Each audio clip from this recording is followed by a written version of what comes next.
Come and listen to my story about a man named Jed. A poor mountaineer barely kept his family fed. And then one day he was shooting at some food, and up through the ground come a bubbling crude oil, that is, black gold, Texas tea. Well, the first thing you know, old Jed's a millionaire. The kinfolk said, Jed, move away from there. Said, California is the place you ought to be. So they loaded up the truck and they moved to Beverly Hills, that is, swimming pools, movie stars. The Beverly Hillbillies.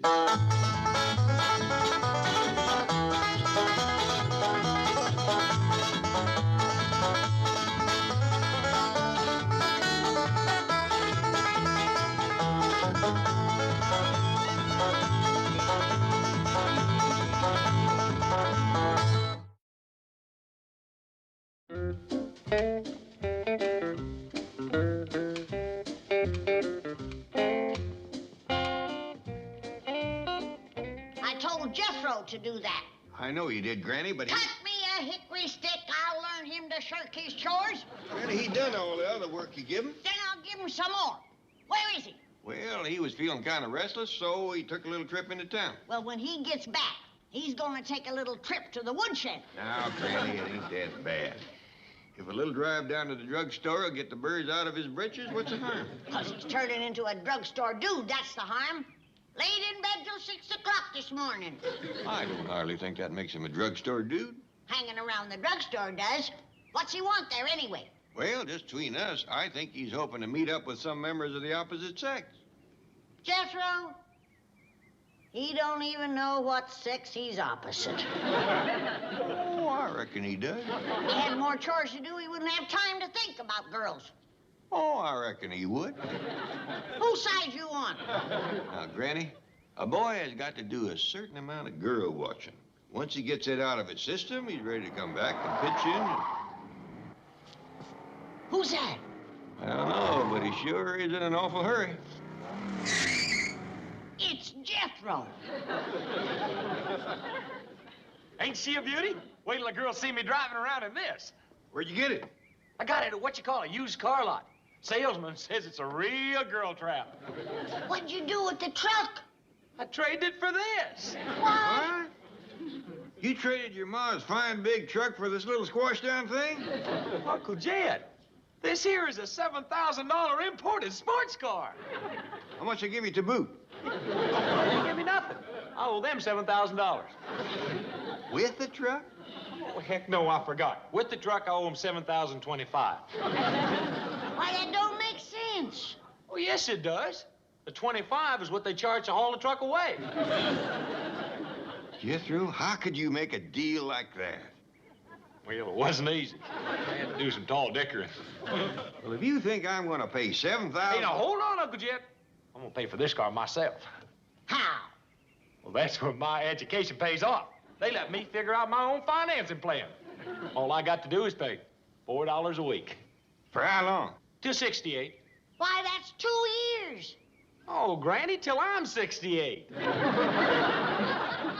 Jethro, you take this thing back where you got it and fetch home the truck. Oh, Uncle Jed, girls don't go for that truck. But with this baby, I can get me some action. You get out to the woodshed. I'll give you some action. Get out. Granny, I mean some swinging action. I want to be where things are jumping. Don't you worry. I'll be swinging and you'll be jumping. Now get out. Boy, you better get underway before you and the truck both gets hauled away. Oh, gee, y'all treat me like I'm a kid. I'm a graduate of the 6th grade.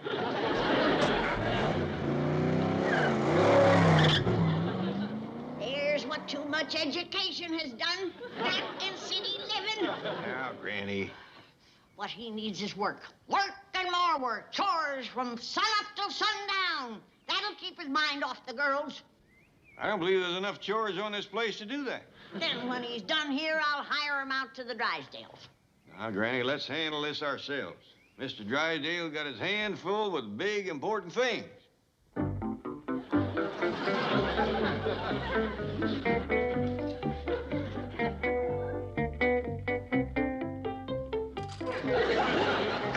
Excuse me, Chief. Here are your files on the Mammoth Picture Studios. What for?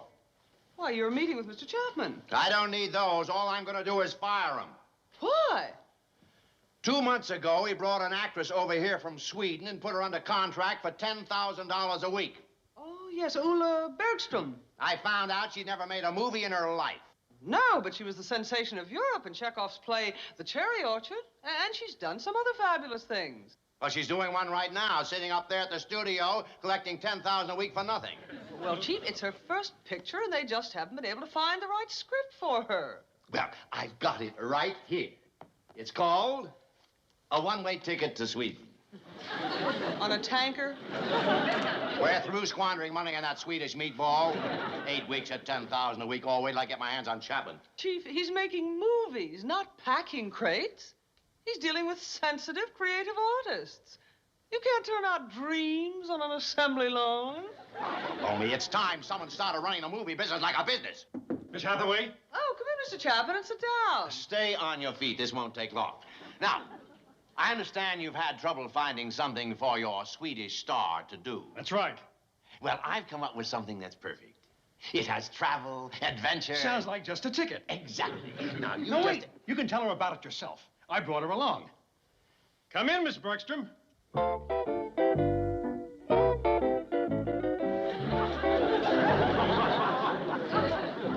Miss Oola Bergstrom, Miss Hathaway.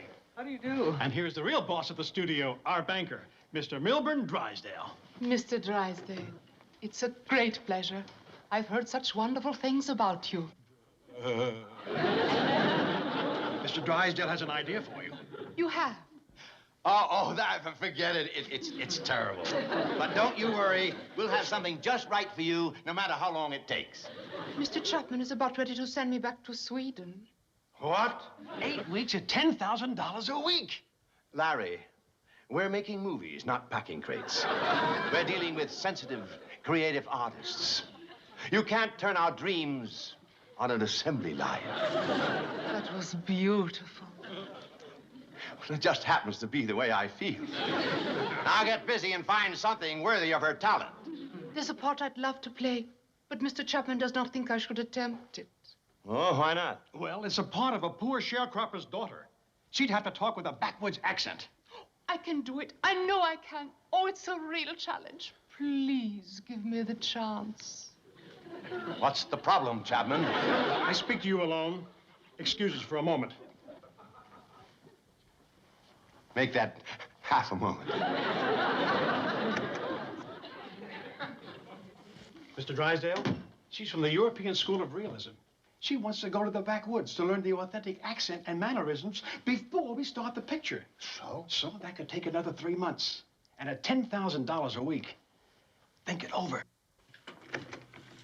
Chief, I couldn't help it over here. May I offer a possible solution? There isn't any. But there is.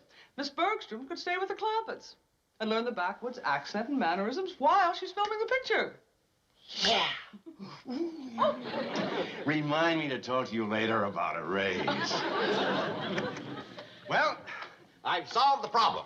You have? Yes, I figured out a way you can play the part without delaying the picture 1 day. Oh. You're a genius. Oh, no, I'm not. Oh, yes, you are. Oh, no, I'm not. But you are. No. Milburn, you really are. Let her talk me into it.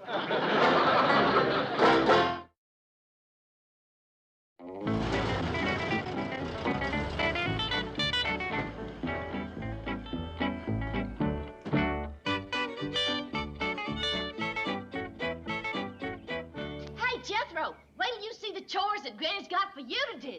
Oh, yeah? Well, you can tell Granny I'm running off to join the French Foreign Legion. What's the French Foreign Legion? That's where you go to forget a woman. What woman do you want to forget? Granny. Well, how come it makes you forget? Because you're out in the middle of the desert, fighting and marching and getting tromped on by camels, and dying of thirst in the burning sand whilst the sun scorches you to a cinder. Why come you'd want to go to a place like that? Like I told you, to join the French Foreign Legion. But it sounds awful. Ellie, I don't make the weather in France. Dumb old girl. Ellie, was that Jethro we heard? Well, yes, sir, Paul. Where is he? I got some chores wrote down for him. Well, he says he ain't gonna do no more chores, Granny. Says he's running off. What?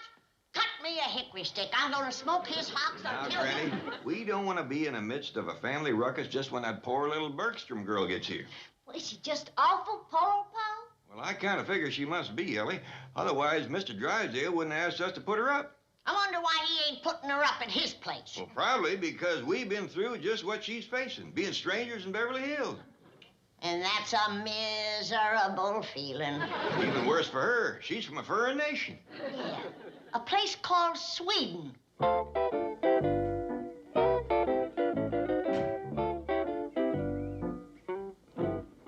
Is this how backwoods people live in your country? Well, no. The Clampetts happen to strike oil. But they haven't lost the speech and mannerisms of the hills. And here I can learn to play the part of a sharecropper's daughter. Yes, all you have to do is watch Ellie Mae.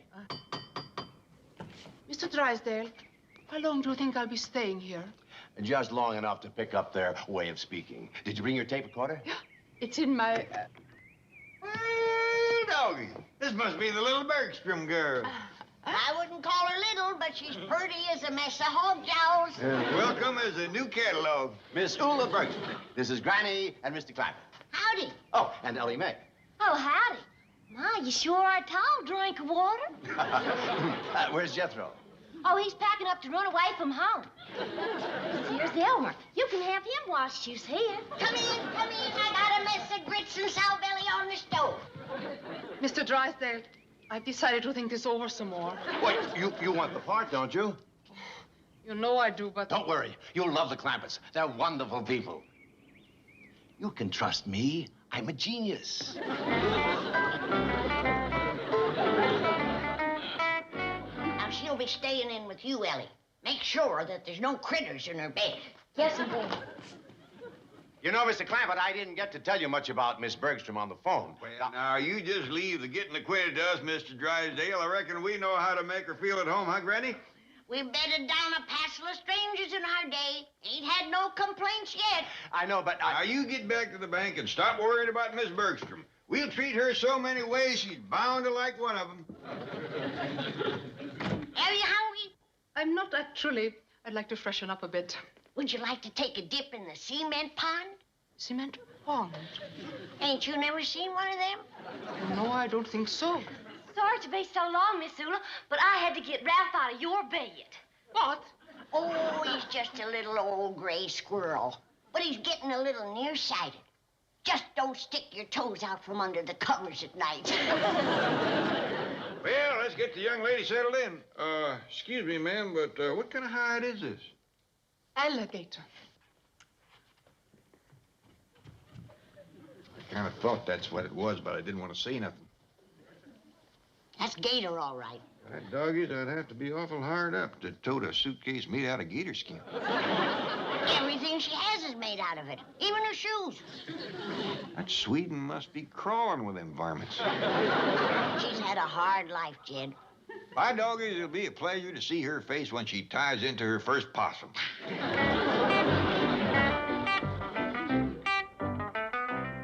Bye, Uncle Jed.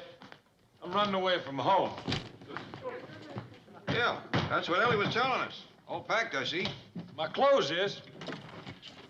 Now I'm gonna pack me some lunch. Paul, we just going swimming in the cement pond. Fine, Ellie. Oh, say goodbye to your cousin before he runs off. Goodbye, cousin. See you when you get back. I ain't coming back. This is goodbye forever. Okay. Bye forever. Come, Oola. Coming, Ellie.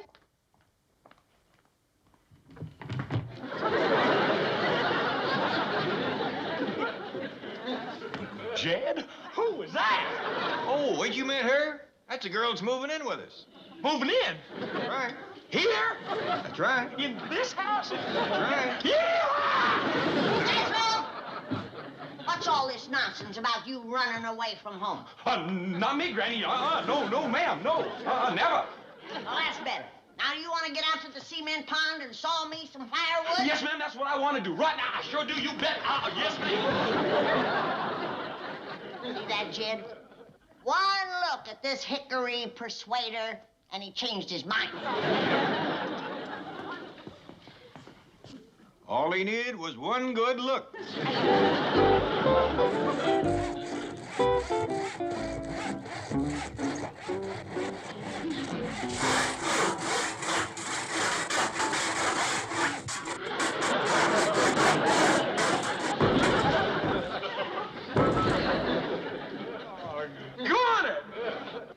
Jethro, you better stop sewing for a while. Reckon I'm gonna have to. I done run out of benches.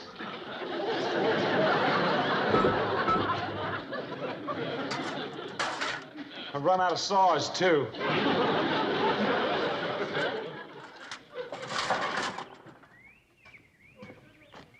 You certainly are strong, Jethro. No stronger than your average mule. You sawed right through those marble benches. I bet you could saw through anything. Shucks, heck, fire. Tarnation. Wait. Let me get my tape recorder. Oh, how do you want me to saw it? Straight across or down the middle? No, wait. You don't have to saw through the tape recorder. Oh, I can do it. I'm sure you can. I can see you're very strong. You know something? I'm smarter than I am strong. Are you? Yes, ma'am. I'll cipher something for you. Let's see. Let's go for a swim, shall we? Okay.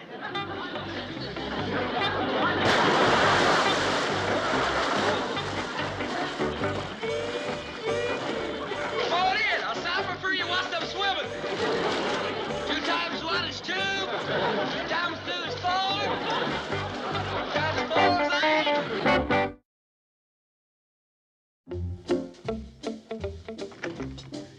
Well, did you have a good swim? Well, just laughing, Paul. How about you, Miss Oola? Just larping. Oh, good. Did Jethro saw up all the wood I told him to? Wore out 3 saws.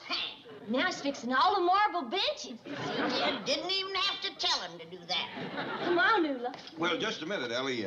Granny and me want to have a little talk with Miss Oola. She'll be along directly. Well, yes, sir, Paul. See you in a bit, Oola. Well, sit down. Would you like a cup of coffee? Thank you. Well, tell me, Miss Oola, how long you been in this country? 2 months. What you been doing all that time? Not a thing. Just sitting around. And I'm so anxious to go to work. What kind of work do you want to do, honey? Act in the movies. You want to be a movie star? Well, I hope to be. That's why I came to Hollywood. Uh-huh. Well, you ever acted in the movies before? Not yet, but I know I can do it. What did you do before you left Sweden? I was working in the cherry orchard in Stockholm. Cherry orchard, huh? I was in it for 18 months. Well, you must have been pretty good. You ever think of doing that over here? Oh, please. It seems like I spent my life in the cherry orchard. Before Stockholm, I went from one end of Europe to the other doing the same thing. Of course, when you're good at something. No, thank you. I came here to be in the movies, and with your help, I know I can do it.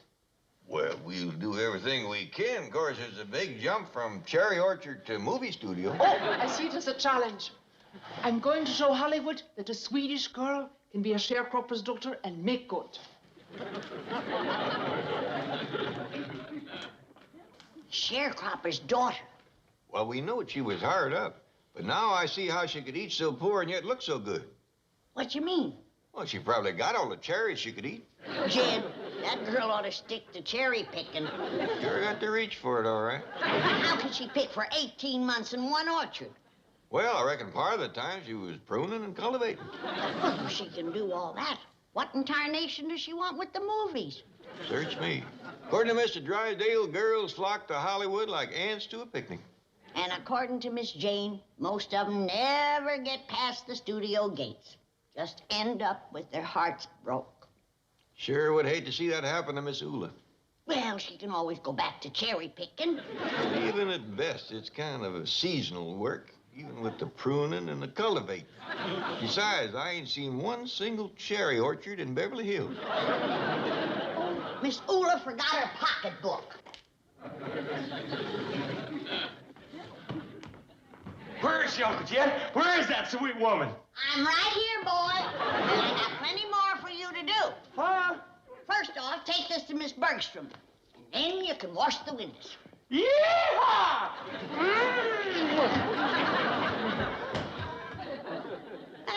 You see how happy and contented he is when he has lots of chores to do? I never seen him so happy to wash the windows. And after that, I'm gonna have him sharpen all of my kitchen knives. Ready? I got a notion. What you mean? I'm gonna call up Mr. Chapman over to my movie studio and ask him to drop over and take a look at Miss Oola. You mean you think... I grant you it's a 1,000,000 to 1 chance, but stranger things have happened. Excuse me, Just please. a moment. Now, what is it? Well, I thought we might talk about that raise. What raise? Well, the one you said we'd talk about because of my idea about Miss Bergstrom. Oh, yeah. All right. Oh. Let's talk about it. Well, what I meant, but can I have one? Absolutely not. Oh, excuse me, Mr. Drysdale. I just got a message to go up to J.D. Clampett's house. It's about Miss Bergstrom. Well, what are you doing here? Jed Clampett owns a studio. Get up there. I thought you ought to come along in case he's sore. After all, it was your idea. It was not. It was hers, right? Well, yes. And you wonder why I didn't give you a raise. Well, whoever had the idea, it wasn't me. And I'm not going to take the rap alone. Okay. If you don't have guts enough to face him alone, Miss Hathaway will go with you. Me? When you get back, we'll talk about another raise.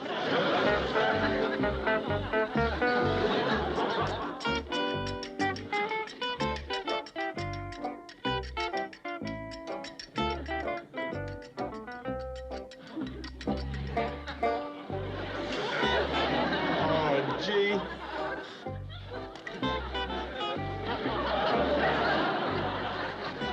Jethro, Yes, ma'am. Oh, yes, ma'am. would you do me a favor? Anything, Miss Oola, anything. I'd climb the highest river or swim the deepest mountain. All I want you to do is help me with this movie script. Well, yeah, what do you want me to do? Produce it or direct it? No, I just want you to read this line for me. It's right here. Okay. I have got a powerful hankering for you, mister. Can't you read? Yes. Now say the line without reading it. Okay. I have got a powerful hankering for you, mister. Just a moment. Let me get my tape recorder. He's had time to sharpen 24 knives and a barn full of tools by now. I have got a powerful hankering for you, mister. Say it again. I got a powerful hankering for you, mister. I told Jed that boy didn't know what sex he was opposite. Well, boy, how you doing with Granny's knives, did you? Uh-oh. Looks like you wasn't paying attention. Oh, yes, I was. I never took my eyes off of her. Well, I can't say as I blame you. But you better get down to the hardware store, quick. Oh, yes, sir.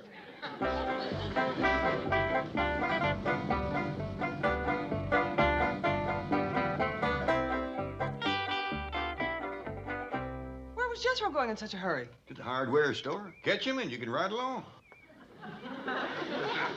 Just a minute, Mr. Chapman. You see that little girl sitting over yonder? Oh, yes, sir? Well, she is a sharecropper's daughter out of Sweden. Her name is Oola Bergstrom. And I'd consider it a big favor if you was to put her in the movie. What? Just any little thing to get her started, I'll see that you get a raise. But that girl... A raise?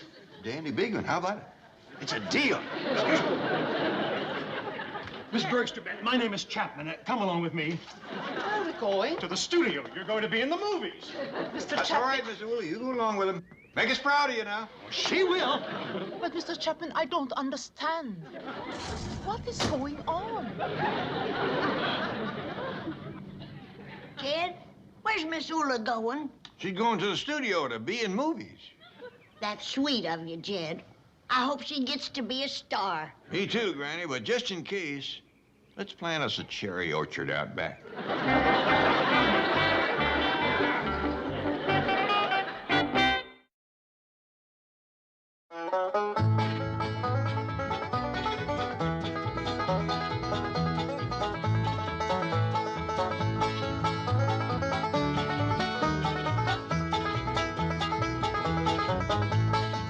it's time to say goodbye to Jed and all his kin.